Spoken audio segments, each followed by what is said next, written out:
Now find the white Art Deco style building near the shore. With its rounded corners, it kind of looks like a ship. Barbary Coast. Do you see any people on the fishing pier today? If you want to try your luck while you're here, go ahead. You don't need a license. You also might see some swimmers in the water around here. Very brave swimmers. The water in the bay always stays around a chill 56. Take a moment here to look around at the city's skyline. Have you tried to walk up or down any of those steep streets yet?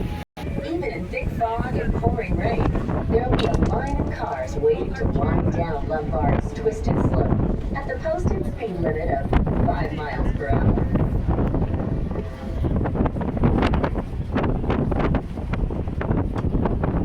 Those green wooded hills we're passing now are part of Fort Mason. The Spanish established Fort Mason when they first came to this area in the mid-70s for one of our city's greatest festivals, the Panama Pacific International Exposition. In the eyes of the world, the Panama Pacific Exposition was staged to celebrate the completion of the Panama Canal. Big one, the Lower Prieta earthquake in 1989.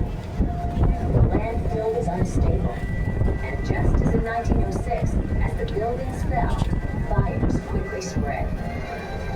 Fireboats were called in right where we are now, and began pumping water from the bay to squelch the flames. Their quick response saved lives, but many marina residents were left homeless. Some of them camped out in tents while their homes were being rebuilt, just like the 1906 survivors.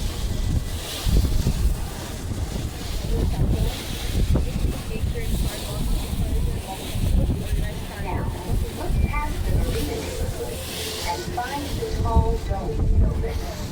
That's the Palace of Fine Arts. It's the only. Now look ahead. We're going to put another issue outside. And a real gorgeous, called Fort Mason. And it's a prime location for the type of day.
This fighting includes the fighting concept of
nothing to its honor.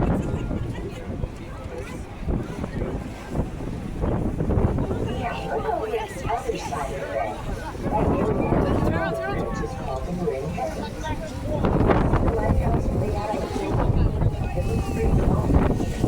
The highest point of the headland is what's known as Hawk Hill. It's one of the best places to watch hawks in the country. San Francisco Bay is one of the stopping points on the Pacific Highway, and over a million migrating birds pass through. She said, Chelsea, are you Chelsea? The rising air currents make this a popular spot, lighting birds like raptors. From hummingbirds, you get peregrines, redtails, kestrels, and even bald eagles cuddling in midair on one of those unending.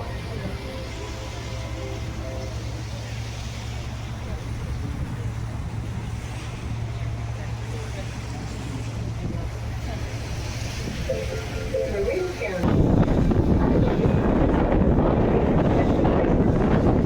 You can see some mountains along the shore. Above them, to the hill, is the prison. Alcatraz really is a rock.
returned to its original inhabitants, the Alcatraces, which is Spanish for elephants.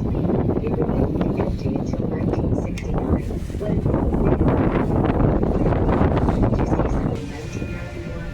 That's just what happened. Within minutes, the sky had turned a dark, smoky black. Sheets of fire rolled down the hills in waves. Many people had no warning and were forced to run from their homes. The heat was so intense, trees exploded, and pieces of cars melted and ran into the gutter. Burning debris blew across the bay and covered houses in San Francisco in a layer of ash. When the smoke cleared, almost 3,500 homes were destroyed. Many families lost everything they had, and some their lives. It was the largest urban wildland fire in the history of the United States. In the years that have passed, the neighborhoods have been rebuilt, starting again from scratch. Ahead of us now, you'll see another magnificent bridge. That's the San Francisco-Oakland Bay Bridge. It opened in 1936, a year before the Golden Gate. The Bay Bridge connects downtown San Francisco to Oakland, a distance of 8 miles. You can't tell by looking at it, but it's really 2 bridges plus a tunnel. The one on the San Francisco side is a suspension bridge, like the Golden Gate. At the island in the middle, a tunnel joins it to the second bridge. Just like the Golden Gate, the Bay Bridge has a full-time crew of painters.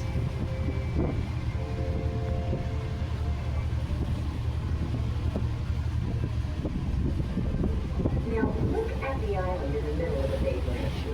Actually, it's 2 islands. The flat area in front is called the Treasure Island. The hill behind it is Yerba Buena Island. Treasure Island was built by filling in the bay in 1939 for the Golden Gate International Exposition. After the fair, the U.S. Navy took it over. These days, it's public property, and some of the huge warehouses are now used by Hollywood movie studios.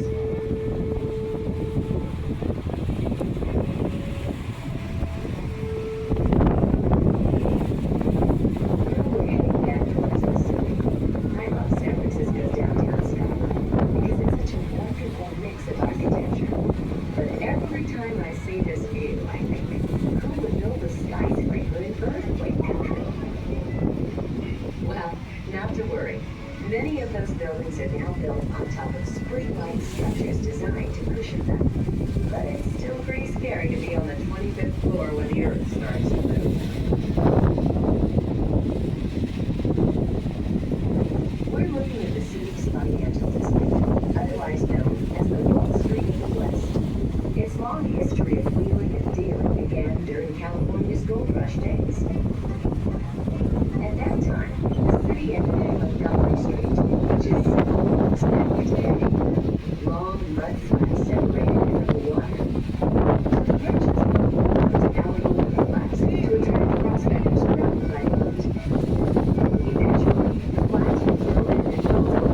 Some Japanese time, streets and buildings were constructed right on top of the docks. Even today, construction crews sometimes find remains of old wooden ships when they break ground.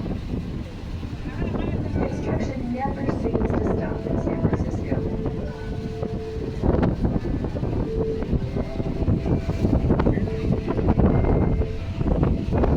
It's called the Trans-American Pyramid. And that's just what it looks like. If you think you can land an office up there at the very top, sorry, the peak is literally what it is. It's awful. The pyramid's architect said he chose its shape because he wanted to allow more light to reach the street.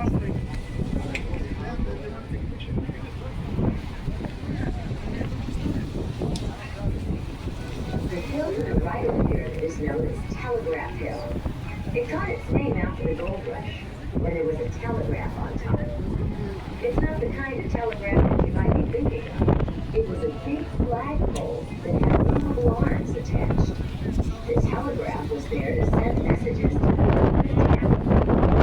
There was a code, an angle on that told what kind of ship was coming into port.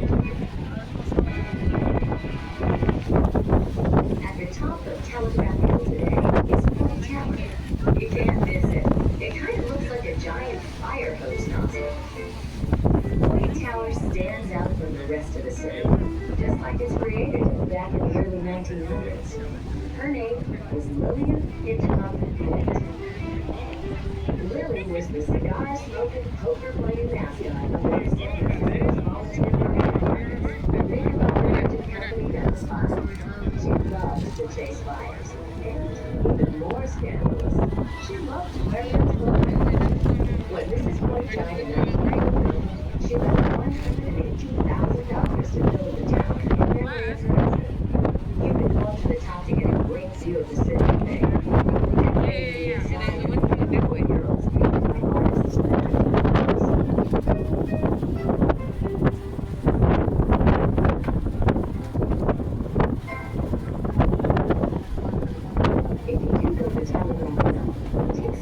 Explore some of San Francisco's main streets. There's some on the side of the hill that's facing us now. You'll discover a whole neighborhood of houses clinging to the hillside that can only be reached by connecting boardwalks and very, very steep stairs. If you're lucky, on the cruise today, you might have seen a harbor seal popping its head out of the water to take a look around. Bay Area residents have really supported cleaning up the bay and restoring its wetlands. Healthy marshes and mudflats provide homes and food for wildlife, and they act as filters too, making the bay's water cleaner. One of the birds making a comeback is the pelican. You're bound to see something swooping just above the water today, flying in formation.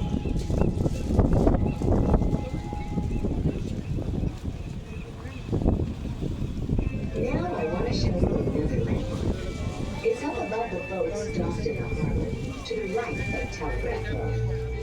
See if you can find two matching white church steeples. Those steeples are on top of the Church of St. Peter and Paul, where a famous photograph of Marilyn Monroe and Joe DiMaggio pictures them as if their wedding had just taken place. Actually, they were married at City Hall and posed later in front of the church for the benefit of Joe's relatives back in Italy. North Beach was originally settled by Italian immigrants. It still has a European flavor, which is one of the things that attracted the next group to move in, the Beat Generation. In the 1950s, North Beach became home to some of San Francisco's greatest novelists and poets. One of them, Lawrence Ferlinghetti, opened the nation's first all-paperback bookstore. He called it City Lights. It's still open until midnight, 7 days a week. Nearby are plenty of cafes to sit, read, sip an espresso, and enjoy the neighborhood's one-of-a-kind atmosphere. On our ride today, we're part of the traffic in one of the most active ports in the world. There are huge super tankers, hard-working barges and tugboats,